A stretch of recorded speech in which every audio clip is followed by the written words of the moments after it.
Welcome back to the Stories of Northern Life podcast, brought to you by the Sault Ste. Marie Museum. I'm your host, Nicole, and today we are looking at the second part of the interview with David Ellis.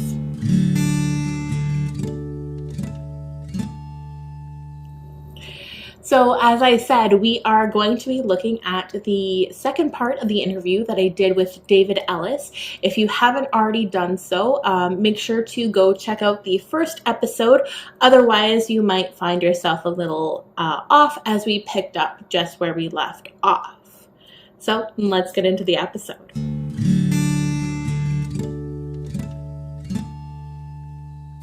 Okay, so that was my first project. Yep. That was another one of your questions. But what was sort of more of like your first one that you more so had like the lead on? Well, actually, that one was the Old Stone House, the addition. I was the lead. Perry, very very gracious. He had done the original one. He said, "David, you're basically doing that," and so that's where I got my thing, and that was my first project lead. I won't say that was my pivotal first project, because the first project, a major project, was the Offrey building on Queen Street, and that led to my entire rest of my career path. But that one was really cool. Yeah. So tell us more about the Offrey building and with that, what did you get with? Okay, I had just become partner a couple years earlier. Okay, and it was a lab, and we had just finished doing some renovations on the Great Lakes Forest Research Center. And it was an awful job. It was, I have to admit, it was a big job. It was 168,000 square feet. It was a big job, but we couldn't practice architecture. They wanted it to look exactly like the original building, and so we built another wing looking exactly like the original building, which was boring. But I learned all about labs. Remember I told you earlier about what you learn as you go through? And on that job, I learned how to put a lab together, because I spent a lot of my time. In those days, you got to talk to actual users as opposed to the CEO. And you learn so much about the science. So a chemist has completely different requirements than a biologist, for example. And you started to learn all this stuff, and you started to learn what a GS was and a GC was and all this other stuff. And I think I mentioned about the computer floor. Well, in those days, computer was it was the size of this room, and it was on computer flooring because you had the air conditioner all the time, and it had the power of a wristwatch, and it was a big deal, and they cost a fortune to make. You clad the walls in this metal mesh so they were anti-magnetic. Huge amount of technology for this machine that was so dumb compared to what we have now. But I learned about that. So there was a recession, and no, I'm not going to get to that yet. I'm just going to stick with the Offrey building. The Offrey building, though, this was a very disparaging thing. I'm not sure I should say anything about it. Yeah, I don't. The guys are no longer involved. It was a provincial government job, and there were three major jobs out.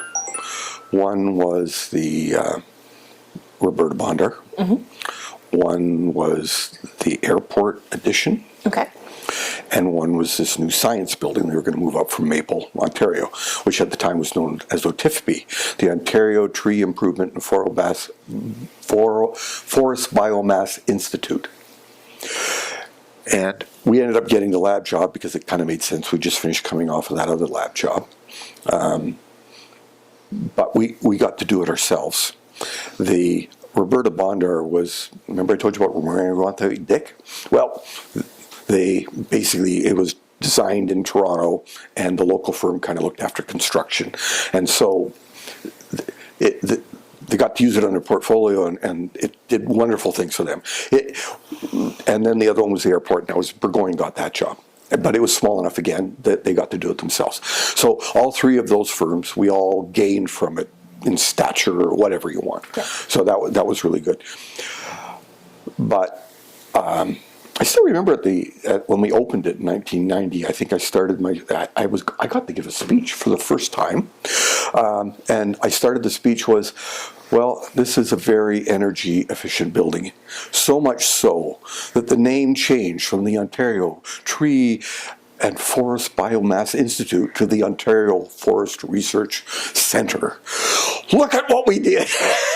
It got a good laugh. Anyway, but it was the start of my career.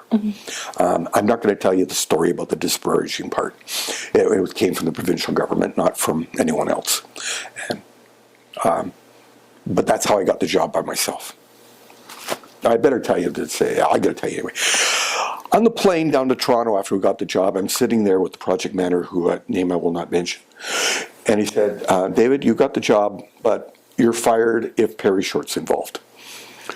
I guess Perry had worked for a couple of jobs for the provincial, and he did the right thing. He told them when they were wrong, but they didn't like that. And therefore, that's how that job ended up in my hands, because I was told if Perry showed up on site once, we were fired. So I got to do that all by myself. And it was the best thing that ever happened to my career. Perry understood there was something going on, but I never told him. But I think he might have found out, because he never did attempt. So I don't know what the scoop was. I think he had friends in high places that told him. Yeah. Either way, though, but Perry was the type of guy that would said, doesn't matter. I'm getting old. This is yours, buddy. Take it on. And like I said, he was a wonderful guy. And I could have slugged that project manager on the plane, but I figured I'd lose it right there. And it was the biggest job of my career at the time, and actually the biggest job. No, maybe not. I think the Great Lakes at the time might have been a little bit bigger, but yeah. Either way, whatever. But Perry was a wonderful guy, and the provincial government I wasn't very happy with. Okay, so I said it. Okay, so the next question is. So where did that then lead you? So you said that it was like this big new project for you. So what did it all lead to? My entire career. I don't know if you remember in the early 80s, whether you were probably even born then, I don't know. There was a recession. And typical recessions in Toronto last 2 years, and then, yeah. In Sault Ste. Marie in 1994, where the recession had already left 2 years earlier, we were still in a really bad recession. And remember I told you about Marie, and well, it was Dave and a secretary. I had nothing. Perry had retired in 1990, and we had a whole bunch of jobs on the books that all just disappeared because by this, he retired January 1st, and by summer no one was building anything, and I ended up laying off all of our staff. I had nobody anymore, except for the secretary, because in those days we didn't have computers, and you needed someone to be able to type and do the books and all that stuff. It was critical. I could do my own drafting, but I couldn't do that part. And anyway, in the mail I got this letter from the World Bank, and it said, congratulations, you have been invited to join us in a design competition for 5 new buildings in Malaysia with a value of, in Canadian dollars, $500 million. And that was $500 million in 1994 dollars. So well over $1 billion now. It was a huge project, and I go, what the? I had no idea, and not to mention I hadn't paid myself that year, not a penny, because every penny that came into the office went to pay our secretary, the rent on the building, the insurance, all the rest of the stuff. And I have not paid myself a penny, and I was broke. And I'm going, it's lovely to get this invitation, but I don't even know where to start and whatever. And this is where the provincial government became good. There was a thing called the Ontario International Corporation, And basically our job was to try to promote businesses in Ontario to work abroad. So I phoned them up and I talked to them, and they said, David, we would love to help you, but there's one problem. There are 2 architects from Canada that have been invited. We can't invite one or fund one and not the other, and we can't fund you 2 to compete against each other. I suggest you give them a call. Here's the name. A guy by the name of Rick Yellowhagen, who I'm still working with indirectly. He does all the work for the casinos throughout the province, and I'm doing a little job for him right now in the casino. But anyway, I gave him a call, and he heard the same thing. He just didn't call me. But I called him and I said, hi, my name's Dave, and we introduced ourselves and started chatting. And they said, they're going to give us some funding. And it was a fair amount of money, like $10,000 or something, which was a lot of money back then. And to do it, and he said, well, I don't have the time. I'm really busy. Well, because he wasn't living in Sault Ste. Marie. And I had nothing to do, so I wrote the proposal. It was 3 volumes long, about 300 pages roughly, plus the design, and submitted it. And then, the designs in those at that time were just supposed to be concepts, like nothing real, just sort of like how would you have the building designed and how would you service it and a few other things. So there was long long chapters on how you do mechanical, electrical, and all that stuff. But as I said, we did everything ourselves in Northern Ontario, so I knew all about that stuff. And so I wrote all that stuff. Anyway, I submitted it, and then I got a letter. Again, you got letters, you didn't get emails. And it said, congratulations, you've been shortlisted. But now we want real designs. Oh boy. And the letter was sent, I think it took 2.5 weeks to get to the Sioux, and I had to be in Malaysia in a week. Wow. And the only airfare I could get was 2/3 first class and whatever. And it was $13,000 just for the airfare, plus hotels, plus whatever. Yeah. So that $10,000 disappeared very quickly. I brought some engineers in, and they agreed to go with me, and they gave me like $1,000 a piece or something. It wasn't very much, but it helped. And I got on a plane and I went to Malaysia. And I remember I arrived late because the taxi from the airport didn't get me there in time. Got caught in a traffic jam. Anyway, into the room, and all 8 proponents were sitting around a table, of which I'd never seen before. The table was at least 50 feet long. And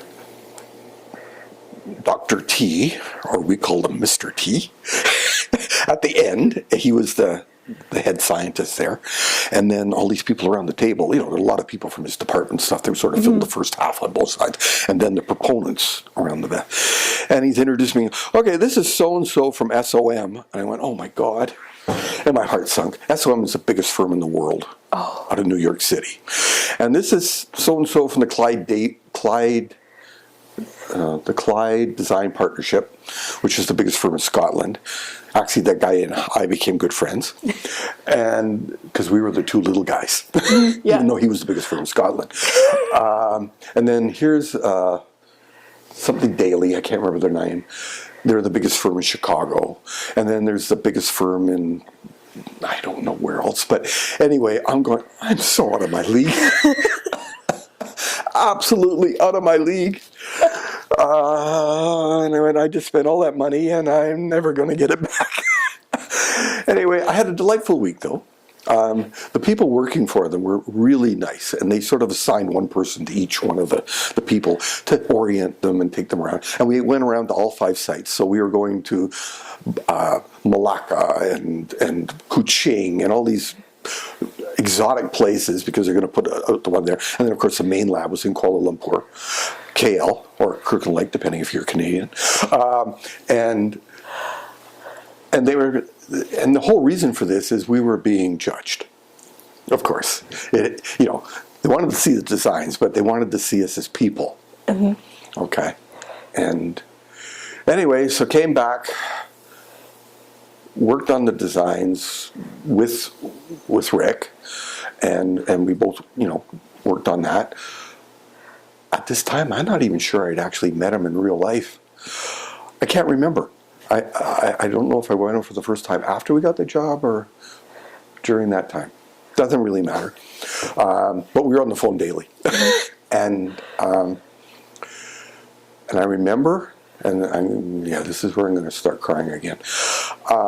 My mom had cancer, and she was at the Plummer Hospital. Mm-hmm. And she had a turn for the worse. And my sisters, who had all moved out of town, I was the only one still left in Sioux. They all came down to see her. And I had to get that thing out. It was going in the mail that day. And so I had some bunch of stuff I still had to do, put it in, dropped it off at the post office, got to the hospital, and my mom had just passed away, and I missed it. And I'll never forgive myself.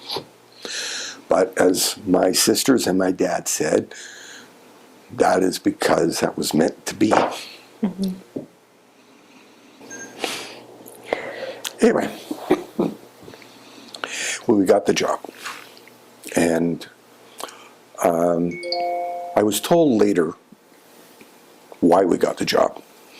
One was the reason we got the invitation was somebody from the World Bank had actually toured the Offrey building about a year earlier or something like that. Really liked it, and he was going around the world to shortlist people. So he was touring labs for the World Bank, and that's how come I got the other one, that invitation. But after, I found that out actually after I got the job. But I also found out is they said, those suits from SOM, and that's what they called them. Mm-hmm. And they said, the guys, they actually said, those guys wearing the $1,000 silk suits, we know we'll never see them again. They're marketing guys. We know they're not going to be the ones we're going to work with. So we wrote them off right away.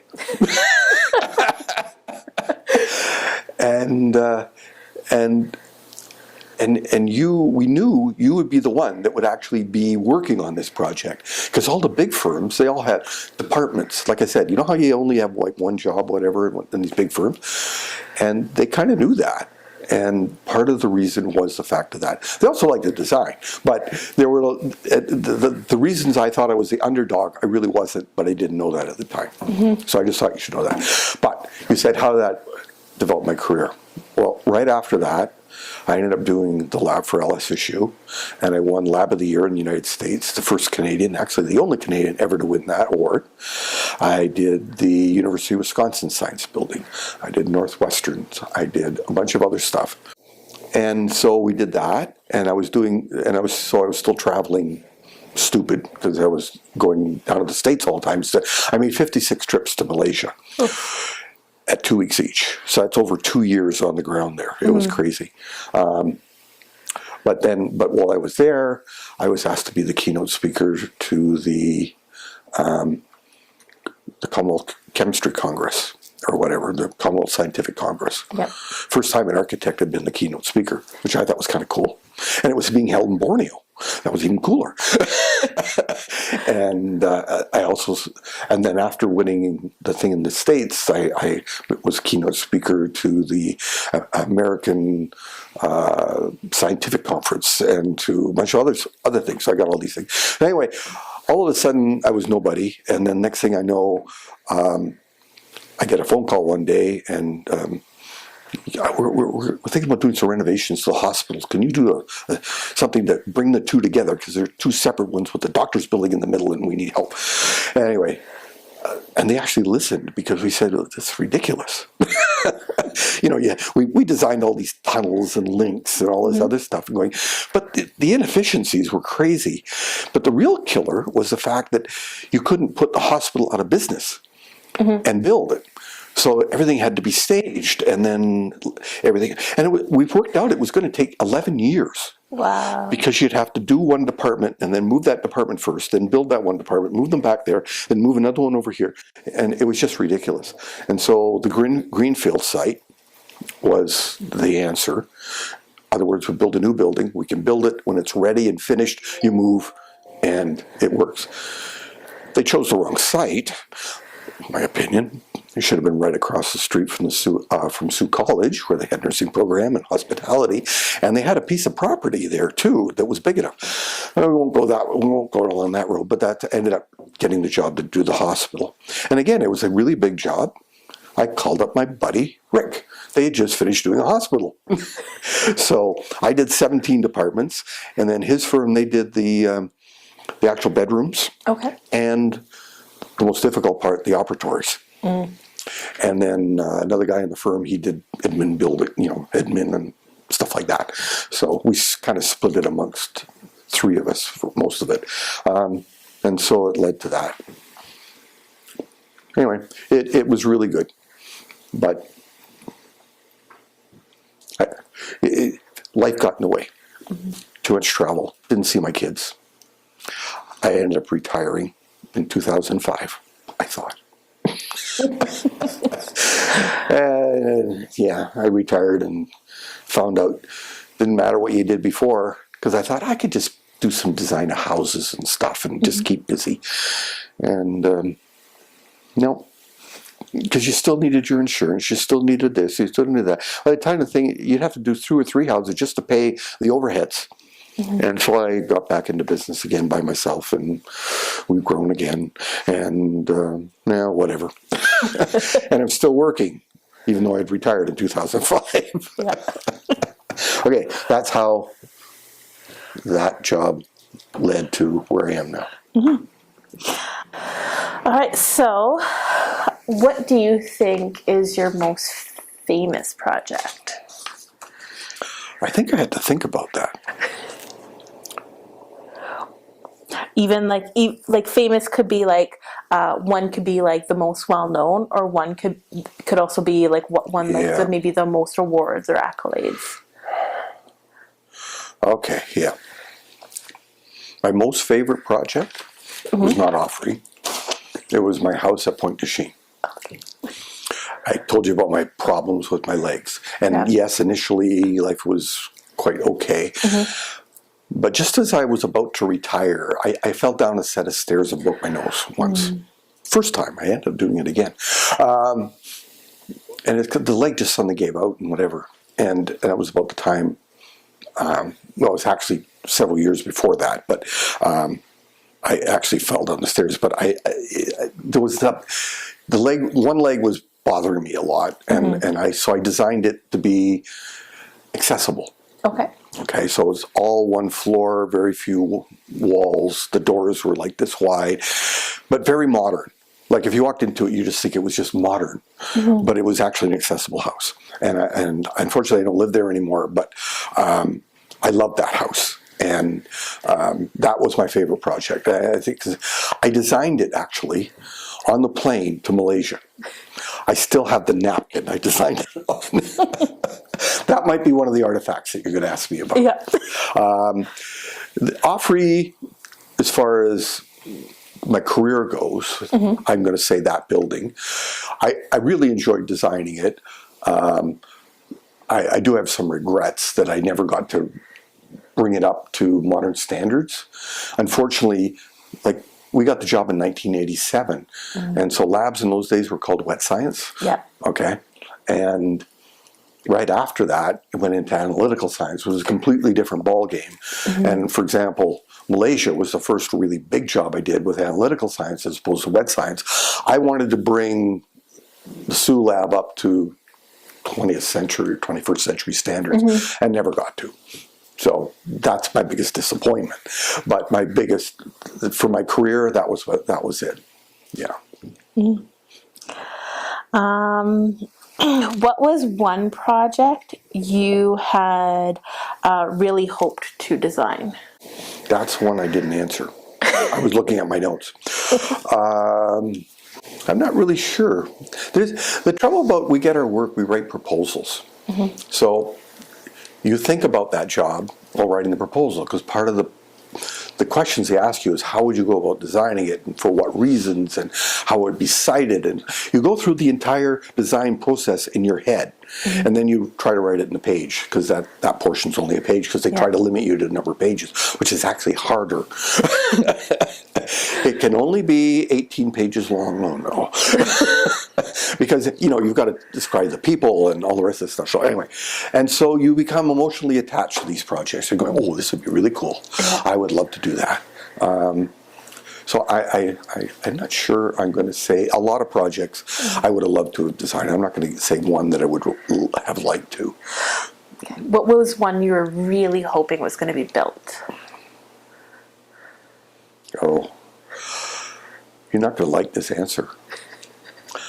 I worked with almost every developer on Gateway. Never got paid a penny for any of them, by the way. Lost my shirt on every one of them, because we designed entire Gateway projects. And contrary to what everyone says, oh, Mr. Garforth, he really wanted to do it. It just stars were not aligned for him.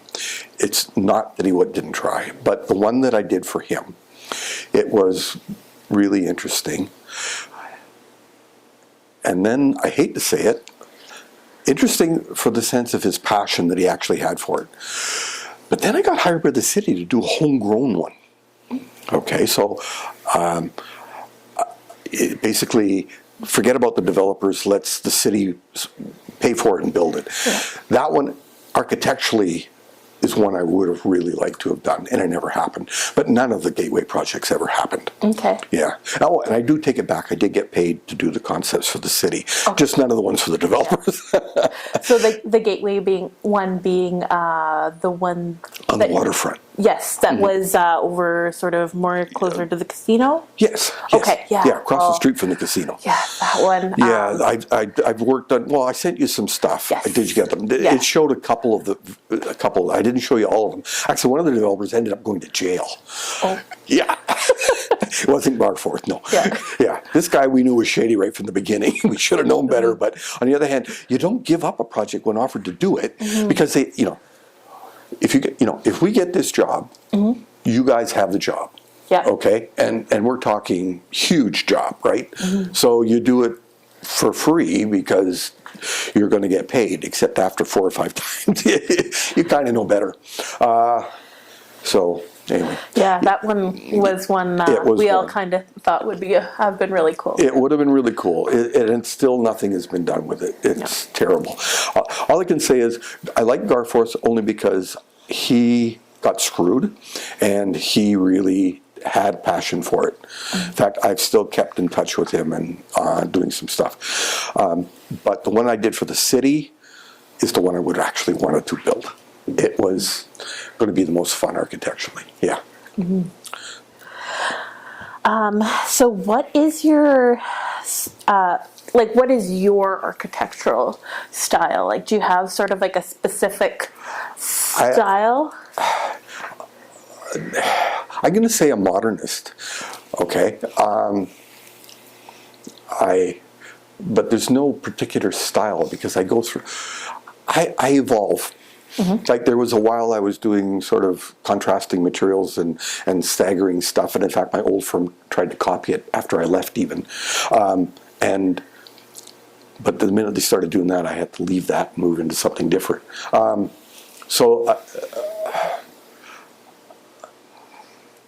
I kind of like things that are a bit organic. You'll see there's several curves in my jobs. Contractors in town make fun of me for that.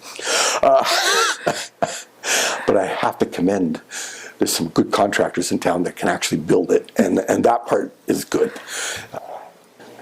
Anyway, and then, I don't know, a modernist, I guess.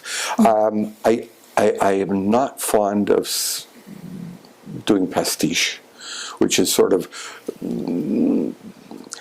they try to make it cool because that's what's in the magazines. Okay. Okay, and I see a lot of that, and I'm asked to do a lot of that a lot of times, and I actually quit a couple of jobs because I was asked to do that, because they wanted something that was in your face and it would look cool, quote unquote. Yeah, but it doesn't make sense, and it doesn't do the tax dollars justice, and it's not helping out the people working there.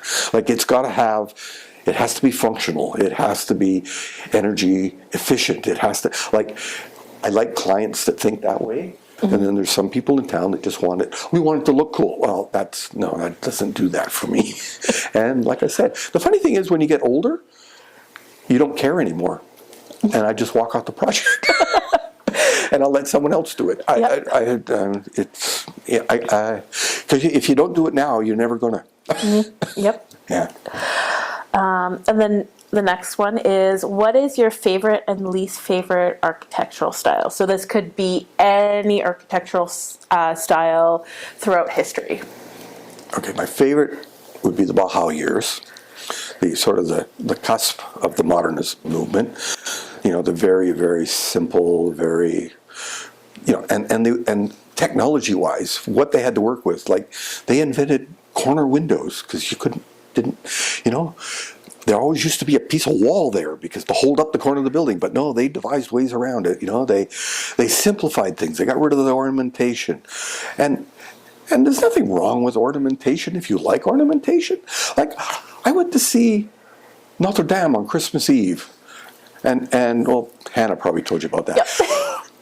It was beautiful, but not anything I would ever even dream of imagining, but it's beautiful. It is just absolutely gorgeous. And I said, you know what? I've been to Athens and I've been to Rome, I've been to Florence, I've been all over the world looking at old architecture.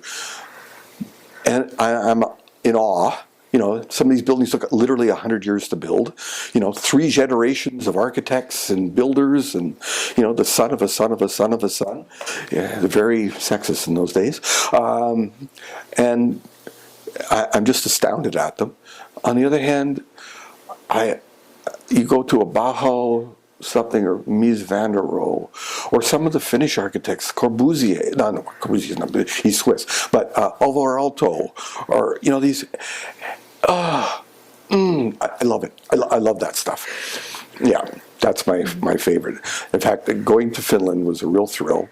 You know, seeing some of that, it was just amazing. And I also find quite amazing is they actually respect their architects over there. And but my trips tend to revolve around looking at buildings.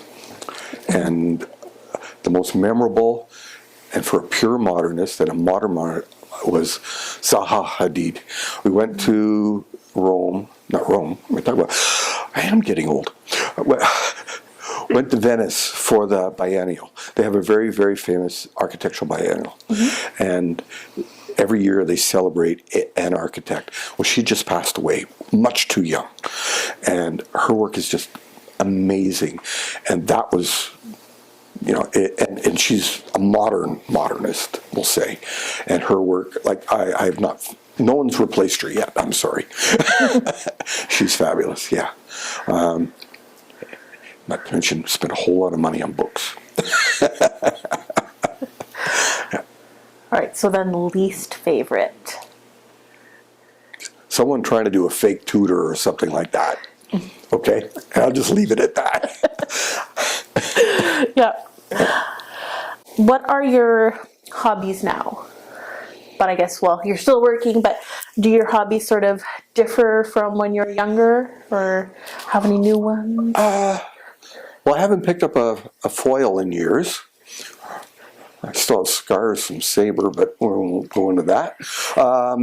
And even though my leg is killing me, and I'm going to actually see my surgeon at the end of next month about getting finally the restoration 50 years later on my leg, I still ride my bike because it's easier to ride my bike than to walk. It's not load bearing. And for the last couple of years, we've been doing 100-kilometer Grand Fondos. And like last year, I went down with a couple of buddies to Sarnia and did it 100K in 3 hours and 15 minutes, which may sound fast, but dreadfully slow, but I have my limitations. So I still like to ride my bike. I don't ride it as much as I'd like to, but like I said, it hurts less to ride my bike than it does to walk. So why not? Yeah. And I'm doing for Spaces. I'm one of the cycling hosts, and so I'm still involved in cycling. And then I have to thank Hannah because I used to be right from high school. Like I didn't hardly attend any classes in grade 12 and 13 because of photography. Also, I didn't want to attend classes. As long as I could write my exams, that was fine. But anyway, I pretty well put the camera away.